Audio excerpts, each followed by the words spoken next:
The following video contains words. Some of these words might be offensive to certain viewers. You have been warned.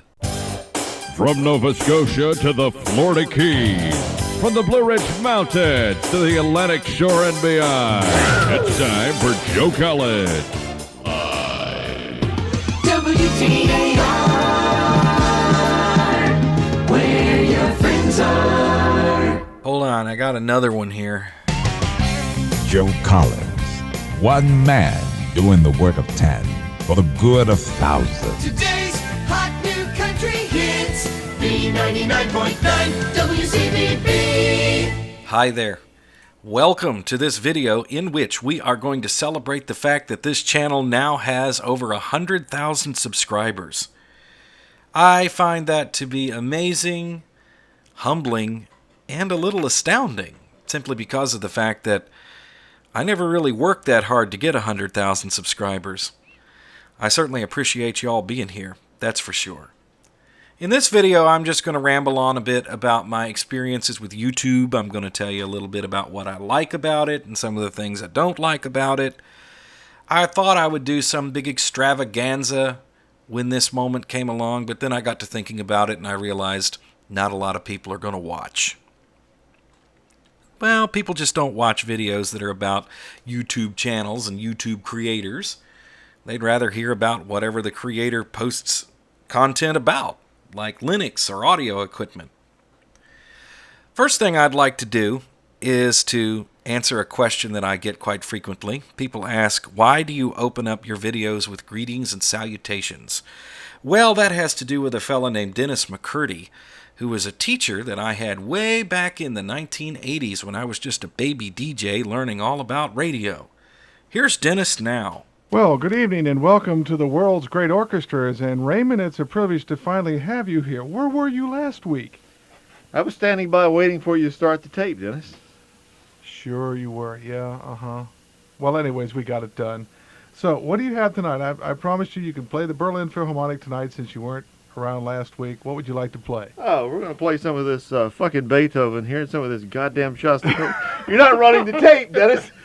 I'm running the tape over here. Oh,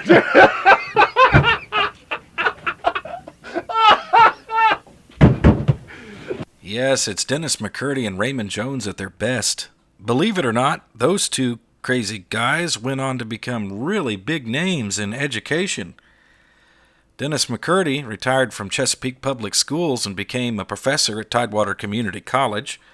And Raymond Jones went on to become the general manager of WHRO TV and radio in Norfolk, the local public stations. Coming up in just a little bit, I'm going to tell you a little history about this YouTube channel, where I think YouTube is today. I'll tell you some of the things I like about it and some of the things I don't like. That's up next.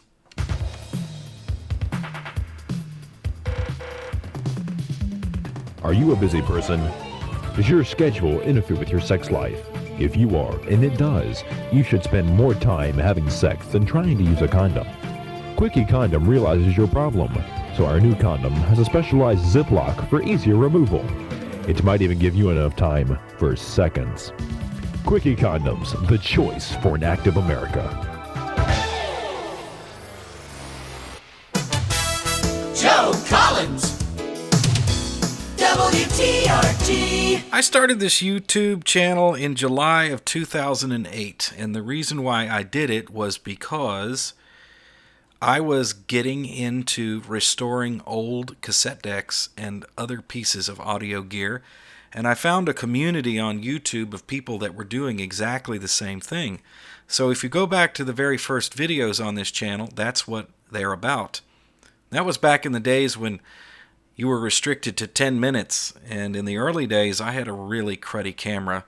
The camera wasn't so bad, but the audio on that camera was awful. But it didn't matter back then because production value was something that was unheard of. So there are a lot of people from those early days I want to give a shout out to. People like River Huntington and Cassette Master and Dr. Cassette and Cool Dude Clem. And those guys still have YouTube channels going today. And then Tim Thompson, who went by Clyde Sight on YouTube. His channel is still up, but Tim is no longer with us. He passed away a while back. And there were a lot of folks back then that we were trading videos. It was more of a matter of, here, let me show you what I've got. And we weren't thinking in terms of being YouTube stars, because there really wasn't such a thing back then. I did the videos about audio for a few years, and I sprinkled in a few videos about computer things and Linux-related things. I used to do a lot of Windows-related stuff about computers, especially when it comes to working with audio. But I quit doing that because we had a problem with Microsoft several years ago that they were going through and putting copyright strikes on people's videos because they were talking about Windows. Aren't they just a lovely bunch? So I removed pretty much every video I ever did that included Windows in it, because I didn't want a copyright strike on my channel. Starting in about 2015, I started talking more about Linux than anything else. I had actually taken a break from doing any YouTube because for a while there, with about 5,000 subscribers, I was making just enough money off ad revenue a month to be able to buy a new toy to do a video about when I was doing the videos about audio. And then the adpocalypse hit. Those of you who have been longtime YouTube viewers or content creators will remember that. That's when all of a sudden we started to get a lot less money for our YouTube videos. And I just sort of gave up after that for about 6 months. I couldn't afford to buy anything new to talk about, and there didn't seem to be a great deal of interest. And then, as life does, something came along that I really didn't think would turn into much, but it did. And that is that I myself decided to move to using Linux all the time. Whereas I was using Linux before as a side thing and sort of playing around with it. And in 2014, I just said I've had enough of Windows, and I dumped it and started using Linux full time. And when I did that, I started posting videos about my journey. And those videos got a lot of views. They took off. People really wanted to hear about that. They loved those videos. So I thought, boy, I could really turn this into something. So I went off and took some classes just so I'd have some clue about what I was talking about. And then I started a side project called EzeeLinux. Now, in the early days, EzeeLinux was basically me helping people get started with Linux one-on-one. I would help somebody install Linux, talk them through it on the phone. I didn't ask for any set fees or anything. I asked for a gratuity. Some people gave me $50, some people gave me a lot more. And I did that for a while, and then I was also producing the videos on YouTube, bits and pieces about the Linux operating system. And I would feature some aspect of it. We did distribution reviews. We talked about all kinds of stuff. Mainly on this channel, I have talked about Linux Mint and Ubuntu through the years, but we have looked at all sorts of other things. And my idea for those videos was that they would be 20 to 30 minutes long. That the videos would be something that people could hang out and listen to. I enjoy YouTube. I have been a YouTube fan for a long time, and I really like long-form content on YouTube. I was a big fan of the Linux Action Show. Part of the inspiration for doing the videos came from Chris Fisher and the rest of the folks at Jupiter Broadcasting. These days, they've sold their soul to the devil, and they're owned by corporate America, so it's not the same thing, boys and girls. But anyway, I'm not going to get off into that. But years ago, it was super cool because Linux was this emerging technology that was getting really good on the desktop. When I started doing YouTube videos, a few of them quite early on were about Linux, but at that point in time, Linux was really not what it is today. I mean, most folks who are using it today don't remember those dark days 10 years ago when you would install Linux and try and watch a YouTube video and you'd full screen it and you'd get 10 frames per second. But that has changed. It has become almost mainstream these days. And I don't care all the people in the comments that constantly say Linux is not ready for prime time and Linux sucks on the desktop. You guys are way, way out of touch, so I don't even bother to respond to those comments. And we'll talk more about comments here in a bit. The EzeeLinux project has evolved from being something that was originally a business idea into just a community of people. We have a forum called EzeeTalk, we have a Facebook page, and we have the YouTube channel, and there are a bunch of people who contribute to that. I am going to thank them in the thank you section of the video a little bit later on. I have been doing videos mainly about Linux for the past 5 years. I will throw in a video about audio and any other weird topic I want to, simply because of the fact that the channel is named Joe Collins. This channel is so old that I can't change the name. It has to be Joe Collins. And it's a grandfathered thing.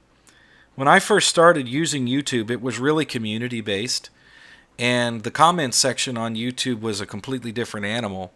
It used to be that you could only post 500 characters in an individual comment. There were no links allowed, and anytime that anybody would reply, it would automatically show that reply, so it created a thread. These days, YouTube comments are unlimited as to what you can type, as far as length is concerned, and you can put links in. I usually block the links because there are some nefarious people out there who will use those links to make people click on things that they shouldn't. Every now and again, I will post a link or allow somebody's link to be posted. The comments section has been a source of joy and pain. I don't think there's a YouTube creator out there who's been doing this for any period of time that won't relate to you how frustrating dealing with the comments is. Not just because of trolls and haters, but people who want to be very pedantic, and the chore it is to actually go through the comments. The bulk of those comments these days are positive, and I try to read pretty much everything that people send me. I cannot respond to everything. There is no way. We don't get a lot of conversation in the comments these days. I think that's just a product of the fact that we're living in a time when we're seeing the fall of social media. We had a rise in the early 2000s where social media was the thing and everybody was participating and people were getting into arguments and there were flame wars, and now nobody wants to deal with it because right around 2016 it got so nasty that it turned a lot of people off. So you don't see a lot of conversation. You see a lot of people posting comments, which is nice because you don't have to really ride herd on flame wars, but at the same time, I think YouTube ought to go back to the way it was with comments, honestly. I think it would be better if they were 500 characters. They really kind of screwed it up when they decided to merge it with Google+. That was where a lot of the trouble began. But these days, it's not as bad as it used to be. There was a while there when comments were enough to make pull your hair out. A couple of things that are in comments that I want to address. I mean, I have 100,000 subscribers at this point, so maybe I can spread a little wisdom to anybody who's listening. Don't listen to people who tell you that you're taking too long. Don't listen to people who get on your case and say, get to the point. Don't listen to people who criticize your content because you're taking too much time showing different things. I've noticed recently that a lot of YouTube creators are hurrying through their videos because we live in a world where people want it all and want it right now. And they have no problem voicing their dislike when they come across a video that doesn't immediately give them instant gratification. Don't pay any attention to these people. Take your time. Talk for as long as you want to about whatever you want to talk about, and leave that camera rolling for as long as you want to. Now I'd like to talk about a few things that really get on my nerves about YouTube. I'm going to actively bite the hand that feeds. First of all, I don't like the censorship that's going on from Google at all. They have gone way too far with their little robots and what words they are sensitive to, and they are pandering to advertisers. Google is making a mistake because if you allow advertisers to dictate what you're going to provide in your programming, and they are doing that because that trickles down on the creators. They're saying to the creators, you won't get monetized if you do this, or if you talk about controversial subjects or anything like that. what you're going to end up with is very bland programming that might be advertiser friendly, but nobody's going to give a damn about, and you're going to lose your relevancy. One of the beautiful things about YouTube is the fact that you can post anything. And if they don't stop doing that, they're going to kill the goose that laid the golden egg. Absolutely. It's something that frustrates me. I usually try and be very careful and stay within the guidelines, though, but I do know a lot of creators that have gotten very upset about that. I mean, I personally don't like videos with a great deal of profanity in them. I certainly don't like that appearing in the comments. I filter that out, and most posts that have strong profanity don't get posted. But at the same time, I think people ought to be able to post whatever they want, and we're all adults here. At least that's what it's supposed to be. So why not? You have put up with his asinine jokes and snide remarks on WTAR for years. Now we give you your turn. From 9 to noon each weekday, it's Bitch at Bruce. Now you can finally vent the frustration that listening to the Garraway Show can produce. Tell him to go to hell for me. Bruce Garraway, 9 to noon on WTAR. Bitch at Bruce. Joe Collins. A couple of things that creators do in videos I wanted to mention that drive me up the wall. So we'll call this section right here Joe's Pet Peeves about YouTube videos. I watch YouTube more than anything else. I watch YouTube on my smart TV. I watch it on my computer. And I watch a lot of videos, gang. And there are a few things that really get on my nerves. And I'm going to tell you about them right now. Number one, any video where somebody does not talk. They just post a picture of something or walk around something and don't say a word. You can hear them breathing. Or worse yet, it's a screencast where they're trying to show you how to do something and the print is so small that you can't see it because you're not looking on a high definition device. And those bother me more than anything. I will go right past videos like that. The next one is a video like that where instead of not talking and getting silence, you get horrible loud music. That's another one. Ew. Any video where somebody is not going to take the time to talk to me is not one of my favorite things. Another video that I can't stand, and I see a lot of these days, are the robot videos where somebody takes a bunch of stock footage and they have a robot voice instead of them talking. If you don't have the balls or the ability to narrate a video like that, then don't do it. I don't want to hear some crappy robot, thank you very much. I like to hear human beings talk. Now this is one that I see a lot on a lot of tech videos these days, is overproduction. And that is, we have to have the flashy intro with the flying graphics. And then while the video is running, we get jump cuts. See, if they make a mistake like I just made, where my mouth they'll cut it out. And you'll see this little jump. Some people are so bad with it that they don't allow themselves to breathe. Every time they take a breath, they cut that out. That annoys me terribly. The reason why is because that's not natural, man. Makes me feel breathless after a while. You didn't breathe. It's like this person is not breathing. It messes with my head. Breathe every now and again. Slow down. And I don't like flying graphics and big, loud, thumpy intros. I mean, an intro is fine, but keep it under 5 seconds, please. Good God, I don't care about it. The other thing I don't like about a lot of videos, especially technical videos, and this is getting better. I don't see a whole lot of it, but for a while there I certainly did. And that is the dudes with the headphones and the big microphones in their face. I think Jupiter Broadcasting started that. They always had big headphones on and mics up in their face because they were quote-unquote more audio related. Nowadays, all they do is audio. But you see that all the time. Folks, you don't need a pair of headphones to just sit and talk. You don't.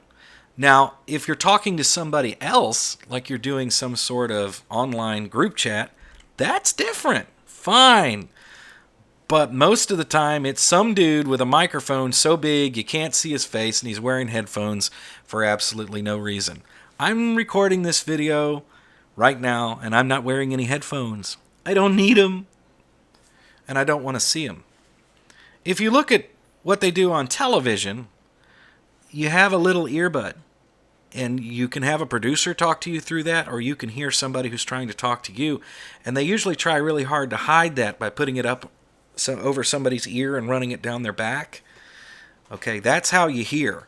And then as far as a microphone is concerned, if you're going to be on camera, I understand you can have a microphone, but don't have it 2 inches away from your mouth. It doesn't sound good that way. People overprocess their voices. That's another thing I don't like. There's this thing called listener fatigue. And that is if you have a very highly compressed, processed sound to your voice, and you're going to talk for more than 5 minutes, that's going to sound really unnatural.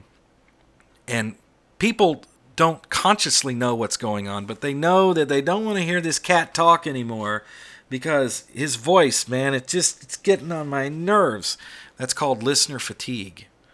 Back off from your microphones. If you're going to be on camera, get yourself a nice lapel microphone.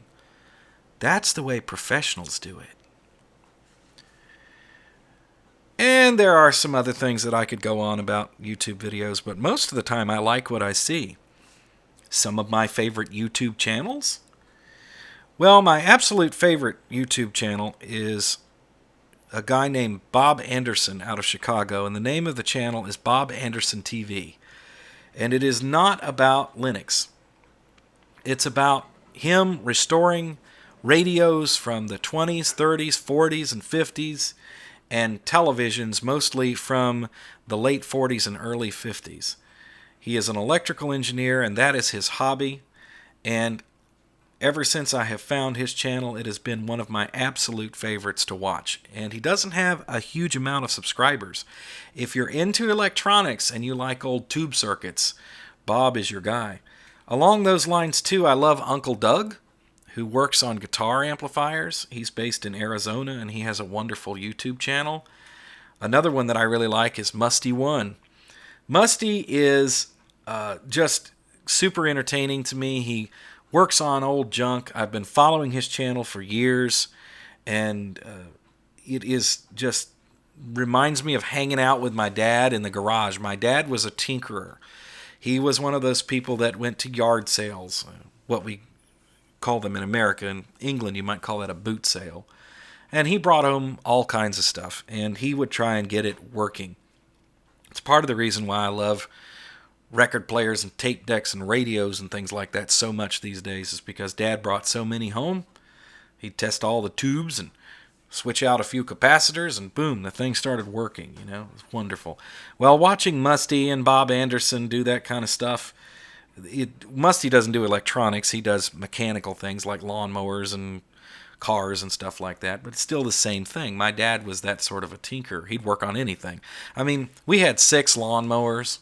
The whole back of the garage had bikes hanging up in it that he'd picked up and fixed. The whole family could go riding on junk bikes. That was Dad.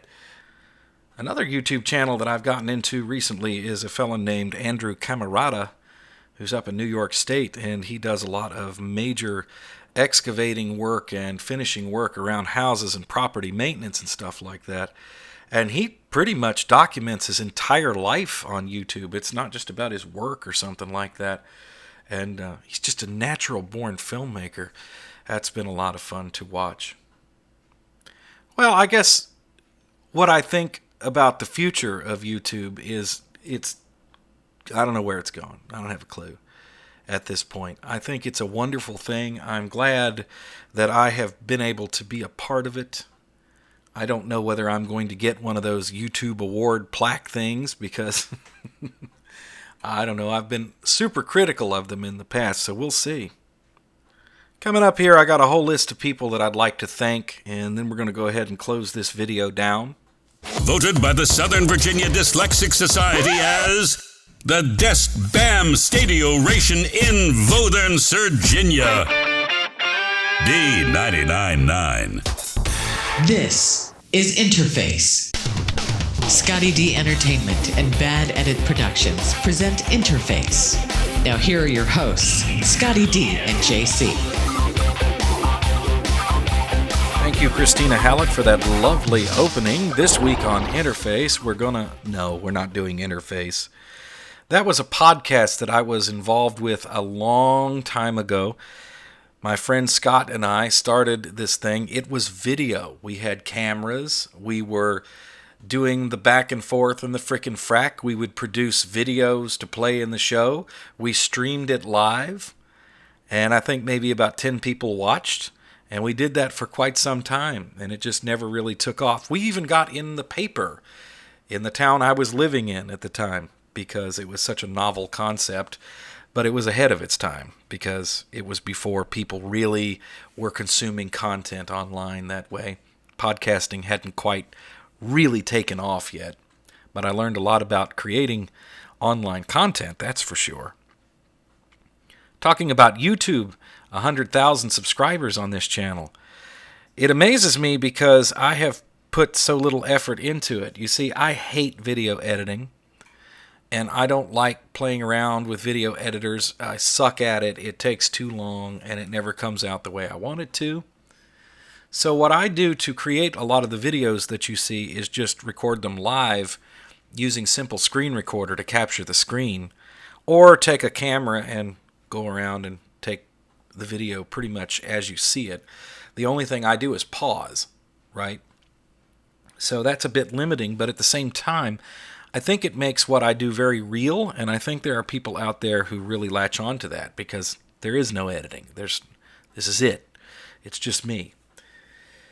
None of this would have happened without a lot of people contributing over the years and helping me figure out what I was doing as I went along. And there are 3 people that I want to thank especially at the end of this video. First of all, I want to say thank you to Matt Hartley. Very early on, Matt Hartley believed in what I was trying to do with EzeeLinux. He understood that we were in need of people in the community who were reaching out to those who wanted to use Linux on the desktop, not necessarily as a server or even not necessarily in an enterprise setting. So he created this thing called Freedom Penguin, which I was a part of for many years. Freedom Penguin has come and gone. Matt has moved on from that. It was a thing of its time. But what it did, it gave me credibility in the Linux community, and it opened up a lot of doors for me. So thank you very much to Matt Hartley. Another person that I have to thank is a fella in Atlanta who works for a company called Cyberweb Solutions, and his name is Jeremy O'Connell. He reached out to me, I can't remember when it was. It's been several years ago now. And he offered to help me get going with a better web page, and he ended up building the web page that you see now. If you go to EzeeLinux.com, that's all Jeremy. He even wrote the plugin that we use to take messages from people. If you send me a message through the web page, that's Jeremy. And he has been a huge help. He has pushed me along. He helped me learn how to write bash scripts. He has been patient with me. He's built all this stuff, including the EzeeTalk forum and everything you see on the web page. So I cannot thank Jeremy enough because I probably would have just stopped doing this if it wasn't for him. And finally, I want to say thank you to somebody who very recently has become a big supporter of the whole EzeeLinux thing, and that is John Spoonamore. John, he acts as a moderator whenever I do a live stream, and he's very good at that.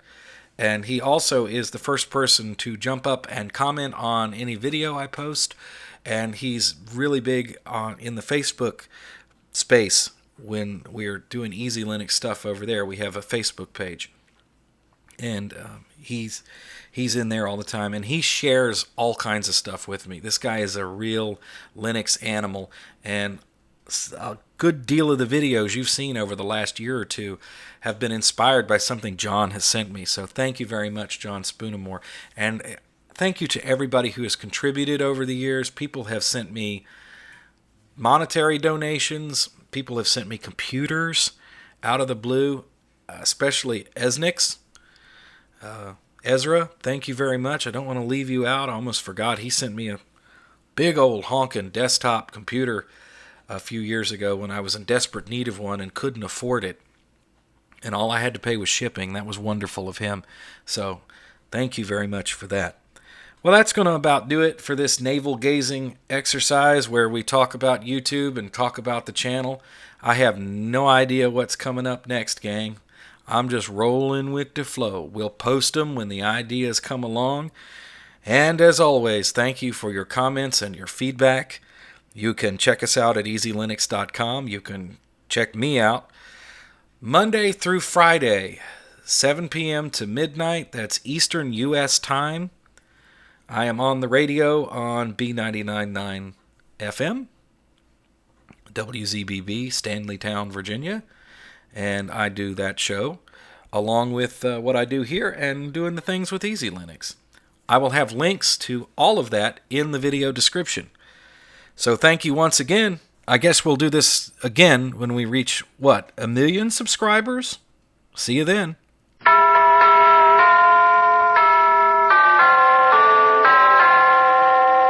This is WGH-AM, WGH-FM, Newport News, serving Norfolk, Portsmouth, Hampton, Chesapeake, and Virginia Beach 24 hours a day. This is WGH, leaving the air. WGH Newport News serves Norfolk, Portsmouth, Chesapeake, Virginia Beach, Hampton, and the Tidewater, Virginia area from studios and offices at 711 Bush Street in downtown Norfolk and 2301 West Mercury Boulevard in Hampton. WGH operates with a full-time power of 5,000 watts on a frequency of 1,310 kilohertz by authority of the Federal Communications Commission in Washington, D.C., and is owned and operated by the Hampton Roads Broadcasting Corporation. Until this morning at 5 a.m., from the staff and management of WGH, good night and good morning.